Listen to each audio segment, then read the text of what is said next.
Software করবেন, ঠিক আছে? আচ্ছা, আর এপিএ স্টাইলে পূর্ণাঙ্গ রেফারেন্স গুলা এবিসিডি সিরিয়ালে হওয়া লাগে। এপিএ স্টাইলে পূর্ণাঙ্গ রেফারেন্স গুলা এবিসিডি সিরিয়ালে হওয়া লাগে। পূর্ণাঙ্গ রেফারেন্স গুলা মানে কি বুঝেন? এই দেখেন পূর্ণাঙ্গ রেফারেন্স গুলা এবিসি দেখছেন, এ ডি জি দেখছেন, এবিসিডি সিরিয়ালে। তো এবিসিডি সিরিয়াল করা আসলে এটা হচ্ছে 1 সেকেন্ডের কাজ, যদিও অনেকে এগুলা নিয়েও মাসের পর মাস, বছরের পর বছর নষ্ট করছেন। সবগুলো রেফারেন্সকে মার্ক করবেন। সবগুলো রেফারেন্সকে মার্ক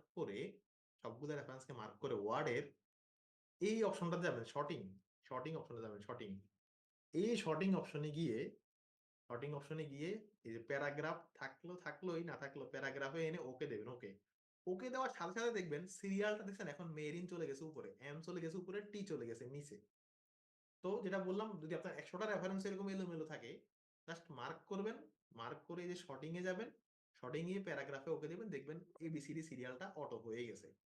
আর রেফারেন্সকে একটু স্টাইলিশ করার জন্য মার্ক থাকা অবস্থায় কন্ট্রোল টি, এই যে স্টাইলিশ রেফারেন্স হয়ে গেছে, যেটা জার্নাল পছন্দ করে। এটা ম্যানুয়ালি করলে আর কি, সফটওয়্যার করলে তো এগুলো অটো হয়ে যাবে।